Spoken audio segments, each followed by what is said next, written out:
larut malam, mungkin menjadi sasarannya dicari oleh begal dan sebagainya. Lalu sikap seorang muslim bagaimana? Seorang muslim harus menyikapi itu dengan membela diri. Karena Allah Subhanahu wa taala dalam hadis Nabi, al-mu'min al-qawi khairun wa habun minal mu'min ad-dhaif. Orang beriman kemudian kuat lahir batinnya lebih dicintai daripada orang mukmin yang lemah lahir batinnya. Berarti fisik kita harus kuat, membela diri kita harus latihan, misalnya silat dan sebagainya, baik wanita ataupun laki-laki. Ini kata Nabi Muhammad SAW, saat kita mempertahankan harta kita, barang kita, diri kita, kita luka, bahkan kita terbunuh, nauzubillah min dzalik ya, itu kita dinilai syahid. Orang yang berjuang mempertahankan harta dan dirinya, itu syahid di jalan Allah Subhanahu wa taala. Sedangkan orang yang ingin mencuri, merampok, mengambil itu dosa. Kemudian kalau dia sampai membunuh, dia akan dimasukkan ke dalam nerakanya Allah Subhanahu wa taala. Nauzubillah min dzalik.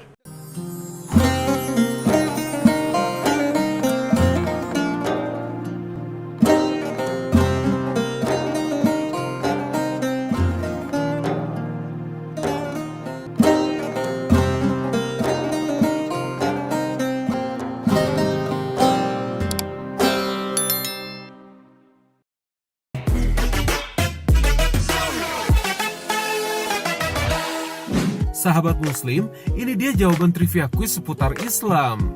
Istri Rasulullah yang merupakan keturunan Yahudi ialah Safiyah binti Huyai. Sahabat muslim, tak dapat dipungkiri, dalam melawan kezaliman kaum musyrikin, Islam melakukan peperangan. Tak heran muncul banyak sekali pejuang Islam di era penyebarannya, seperti Khalid bin Walid, Salahuddin al-Ayyubi, dan Usama bin Zaid, yang sewaktu ditunjuk oleh Rasulullah, beliau baru berusia 18 tahun dan diutus untuk memimpin perang melawan Romawi Timur. Awalnya, banyak para sahabat yang meragukan kemampuan Usama bin Zaid, namun pilihan seorang nabi tak pernah salah. Usama pun berhasil menaklukkan pihak musuh dengan cepat. Namun sayang, sepulangnya ke Madinah, Usama tak dapat lagi bertemu Rasulullah selamanya, karena Rasulullah telah wafat ketika beliau berperang. Akhirnya, sejak saat itu kemampuan Usama disegani dan menjadi panglima termuda Rasulullah sepanjang sejarah.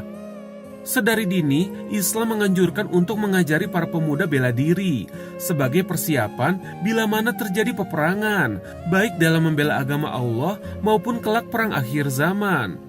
Perintah tersebut Allah tuangkan dalam surat Al-Anfal ayat 60 yang berbunyi, "Dan persiapkanlah dengan segala kemampuan untuk menghadapi mereka dengan kekuatan yang kamu miliki, dan dari pasukan berkuda yang dapat menggentarkan musuh Allah." Oleh karenanya, Rasulullah menganjurkan belajar memanah sebagai bagian dari membela diri.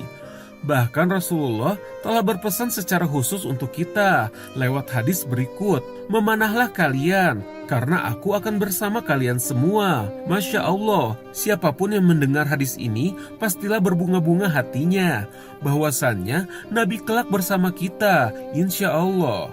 Oleh karenanya, dengan belajar memanah, kita menghidupkan kembali sunnah Rasulullah. Tak sedikit pendakwah kita yang selain baik dalam ilmu agama, mereka juga melatih diri dalam memanah. Lihat saja Ustadz Khalid Basalamah yang ternyata ahli dalam memanah. Beliau juga aktif dalam melatih murid-muridnya. Siapa sangka, di balik pakaian gamis yang beliau kenakan, ternyata tubuh beliau kekar dan atletis. Selain itu, ada pula Kiai Agim yang juga gemar memanah. Bahkan di usianya yang tak lagi muda, beliau masih sanggup push up sebanyak 150 kali dan mengalahkan santri muda lainnya. Sahabat muslim, itulah anjuran Islam. Selain kita kuat dalam iman, Islam juga mengajarkan kita pandai bela diri. Lalu seperti apakah penerapan bela diri di dalam kehidupan sehari-hari? Berikut penjelasannya. Assalamualaikum Ustaz. Waalaikumsalam warahmatullahi wabarakatuh. Saya ini mau bertanya, apabila terjadi saya ketemu kejahatan atau begal semacam itu kalau dalam Islam itu hukumnya untuk mempertahankan diri itu gimana? Baik, jadi begini Bang Rahmat. Jadi ini harus ada perhatian dari pemerintah ya, agar kita bisa dilindungi, diayomi dan sebagainya. Pihak kepolisian misalnya dan sebagainya. Kemudian yang kedua adalah perhatian untuk diri kita. Ya, mungkin kita bisa jangan terlalu larut malam, kita harus paham kondisi dan sebagainya. Ya, kalaupun misalnya terjadi, dan itu mungkin saja terjadi. Ya, nauzubillah min dzalik. Larut malam mungkin menjadi sasarannya dicari oleh begal dan sebagainya. Lalu sikap seorang muslim bagaimana? Seorang muslim harus menyikapi itu dengan membela diri. Ya, makanya kita harus belajar membela diri, ya. Karena Allah Subhanahu wa taala dalam hadis Nabi, al-mu'min al-qawi khairun wa habun minal mu'min ad-dhaif. Orang beriman kemudian kuat lahir batinnya lebih dicintai daripada orang mukmin yang lemah lahir batinnya. Berarti fisik kita harus kuat, membela diri kita harus latihan, misalnya silat dan sebagainya, baik wanita ataupun laki-laki.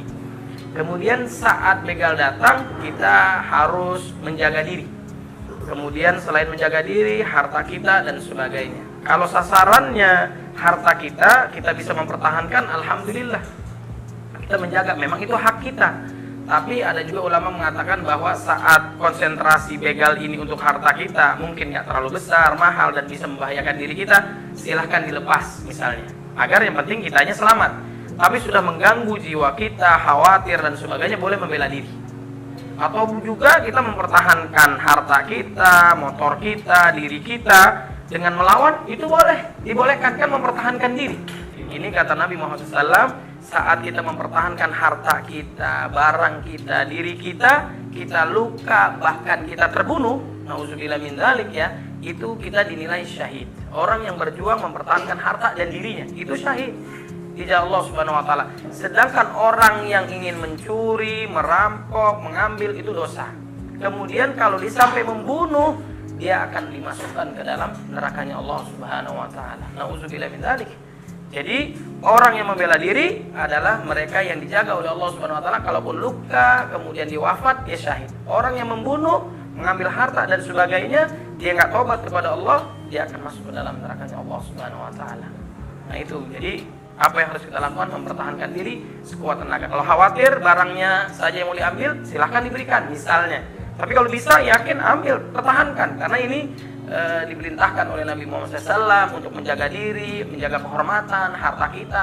Memang ini punya kita, dia nggak boleh mengambil hak daripada bukan haknya dia. Wallahu a'lam.